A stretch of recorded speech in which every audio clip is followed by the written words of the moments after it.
Everyone and welcome to my channel. I hope that you are all good. Today we are going to be doing a matte abstract design using water decals and stamping, and this is done on top of an acrylic set, so I really hope you all enjoy watching. I'm working on my Glamerliz practice hand. I have already applied my tips and a clear base so that we can jump straight in to the design. So to begin with, I'm going to be doing a really simple set of acrylic nails. I'm going to be using CJP Peach Sorbet for this, and I've left the first nail in real time just so you guys can see how slow or how quick I work, and I thought it would just be a little bit easier for any beginners watching. So I've placed my first bead of acrylic down, and as you can see, I'm using the very tip of my brush to tap it up into place at that cuticle area, get the cuticle as nice and as neat as possible without touching any of the skin.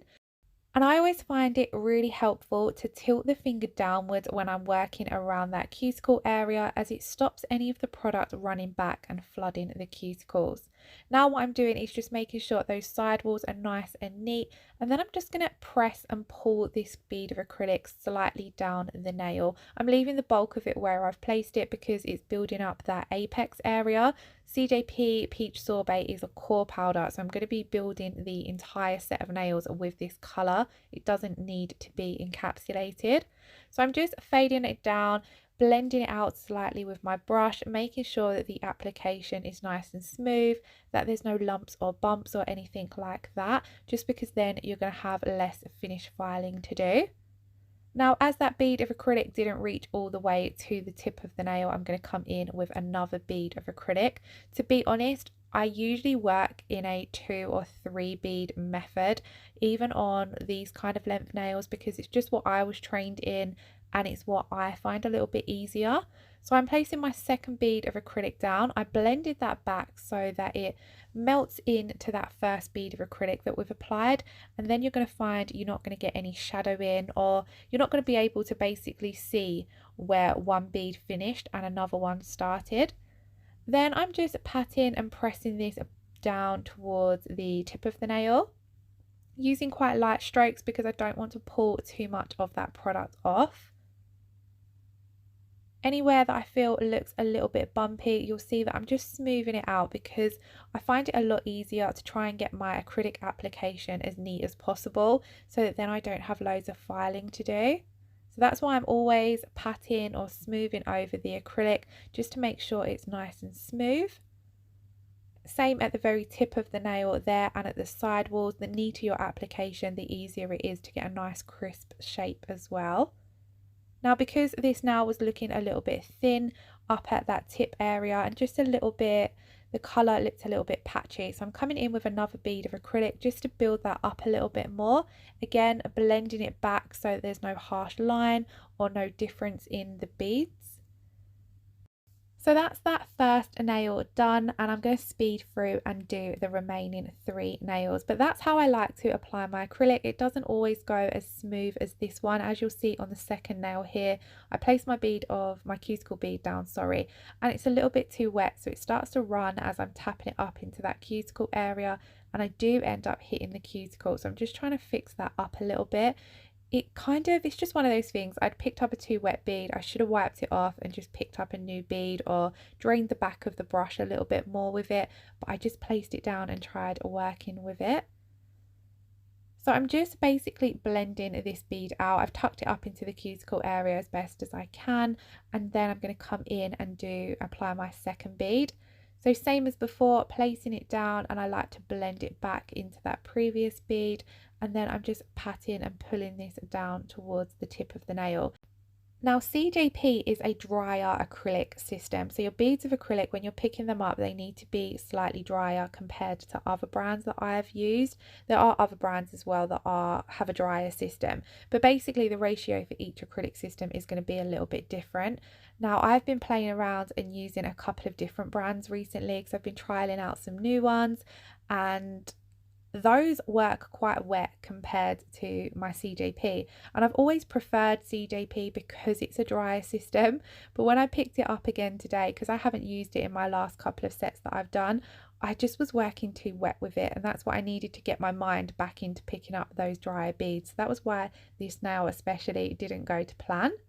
Moving on to the ring finger, here I picked up a fairly small sized bead, so I'm tapping it up into place at the cuticle area, but then I'm just blending it down at the side walls. Sometimes it's a little bit easier to work like this and get your cuticle area neat with a small bead first and then building up the rest of the nail. So there's plenty of ways to apply acrylic, and I think it's just all about finding what works best for you or what you find easiest. I kind of find that I'm not very consistent with my acrylic application, and it kind of all depends on how I'm feeling on the day. So I've placed my second bead of acrylic down, and as you can see, I'm just patting and pressing that, pulling it down to the very tip of the nail. Just trying to make sure that you're leaving the bulk of the product in the center of the nail for your apex and your structure.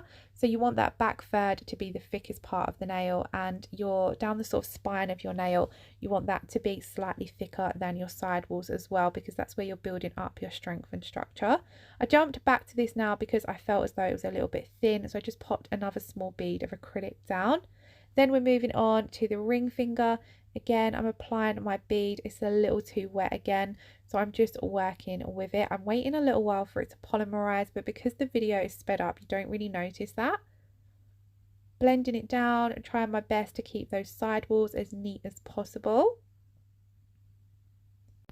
And this particular colour, so like I said, it's Peach Sorbet from CJP. It was one of my very first core colours from CJP, and it's always been one of my faves. It's such a lovely nude colour, and I find it's one of those nudes that, although it's peach, it has a bit of a pink tint to it as well, and it just seems to complement a lot of skin tones. It's such a pretty colour, and it's really easy to work with as well, because it is quite opaque, but it's got a little, you can work slightly wetter with it if you wanted it to be a little bit more sheer. So it's really good for doing ombres as well.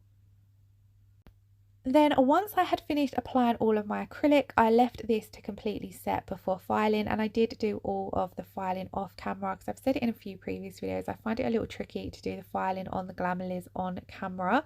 So this is what the nails looked like once we'd done all of the acrylic application, and then this is what they looked like once they had been filed and buffed and I cleaned away all of the dust. I will try and get my own nails done in a video soon, and I will leave the filing in on those.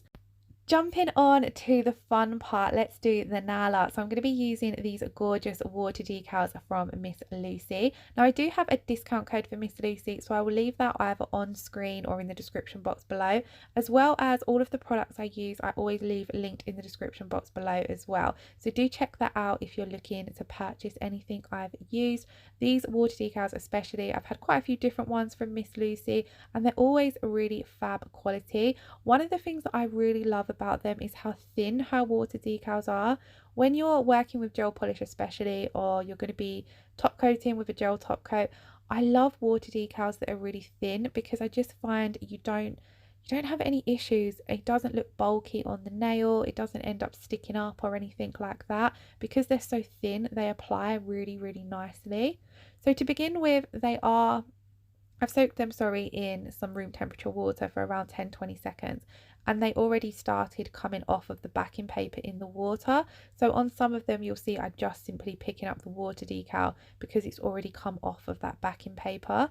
Then I like to rub it over the back of my glove just to remove some of that excess water, and then I'm placing it down on the nail and I'm just using my fingers to smooth it out. I do at one point, I think, come in with a silicone tool just to get out any creases that are remaining after I've applied them. This one I accidentally moved, so I ended up having to come back in and place it where I wanted it to be positioned. That's one of the things I love about water decals though. You get plenty of playtime with them, so they don't dry super quick. So if you're a beginner or if you're not 100% sure on what kind of design you want to do, water decals are a really easy way to play around, because you're able to, like you can see here, I'm still faffing about and moving these around until I'm happy with how they're placed.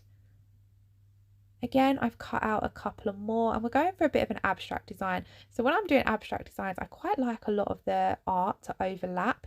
So I'm going to be including some stamping on this design as well. So I was bearing that in mind when I was placing down my water decals, because I wanted to make sure that I'd be able to fit in the stamping as well.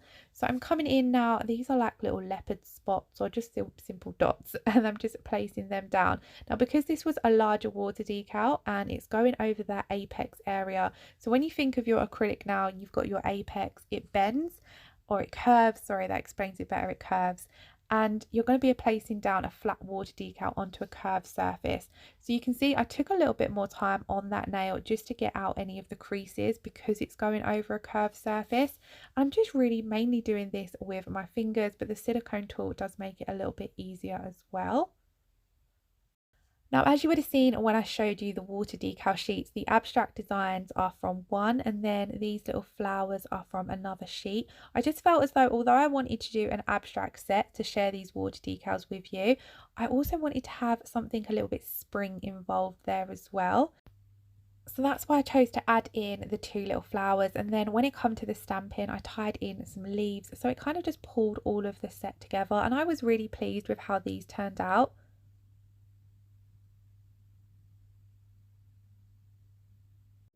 Now, once I have got all of my water decals in place and I'm happy with how they're positioned, I do give them a few minutes to dry. So as that water evaporates, the water decal dries out on the nail, and then you can no longer move it around.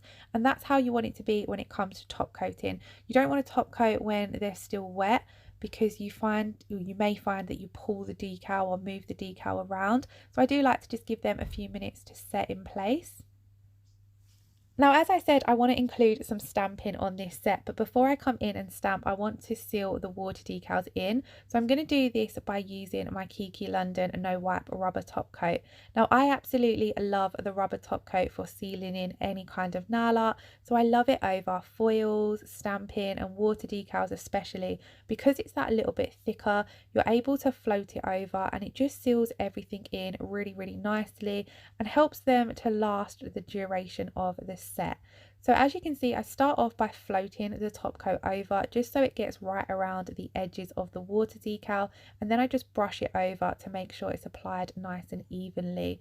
Now, you can sometimes with water decals, they're going to be slightly raised compared to the nail, and that's another thing why I love going over them with a rubber top coat, because it's that little bit thicker. It gets rid of that ridge or that slight bump that might be there from them. But like I said, when I was applying these ones from Miss Lucy's are really thin, which makes it a lot better because you can't feel that ridge.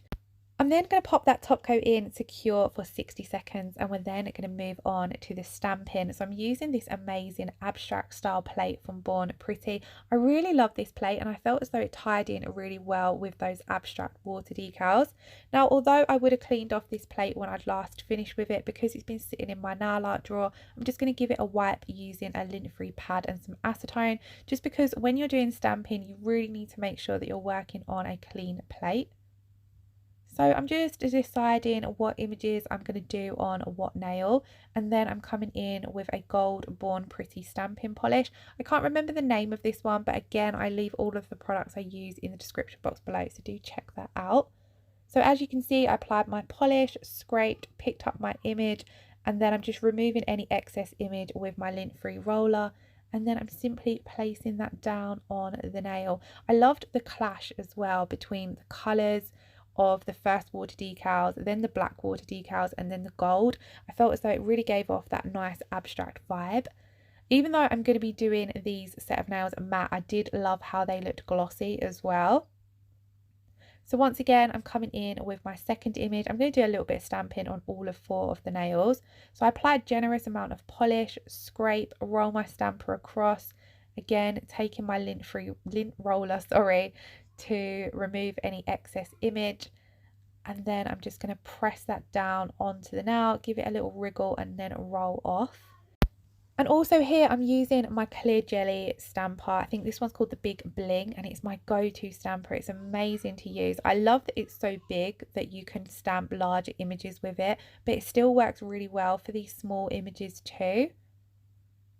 So just repeating that step, you'll see that after I apply every image, I give the plate a clean. Again, I'm just doing this with some acetone. You do need to make sure that you clean your plate after every image that you do, because the stamping polish dries really quickly. So any that's left on the plate, if you then were to stamp over that, it's not going to pick up your image nicely. So always make sure that you give it a good clean in between images. I'm going to do that same little feather design on the little finger and the pointer finger, just because there wasn't too many small designs on this plate and I didn't want to put anything too large on there because I didn't want to draw too much attention away from the water decals.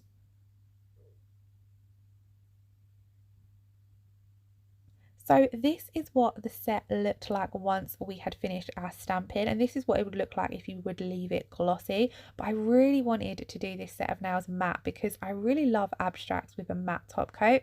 So I'm coming in with the Kiki London No Wipe Matte Top Coat. I'm just going to apply a nice thin layer of this to all of the nails. This is simply to seal in the stamping and get that matte effect. So I don't want to add too much bulk because we have already top coated once with the No Wipe top coat. So I'm keeping this nice and thin. Then once I've applied this, I'm going to pop this in my Kiki London LED lamp to cure for 30 seconds, and then we're ready to take a look at the finished result. I just wanted to take a moment to check in with you all and ask how you're all doing. I hope you're all doing okay. If you're back at work doing nails, how is it going? I'm really excited for all of my UK nail tech friends who are back at work. It's really great seeing all of your sets of nails. So anyway, this is what the finished set looked like. I really loved how these looked matte. I loved how the gold looked matte especially. So let me know in the comments below as well, are you team matte or team glossy for this particular set? I really hope you all enjoyed watching. If you did, then please do give the video a thumbs up and leave me a comment below. If you're not already subscribed, I would absolutely love it if you hit that subscribe button. Thank you all so much for watching. Lots of love. Take care. Bye bye.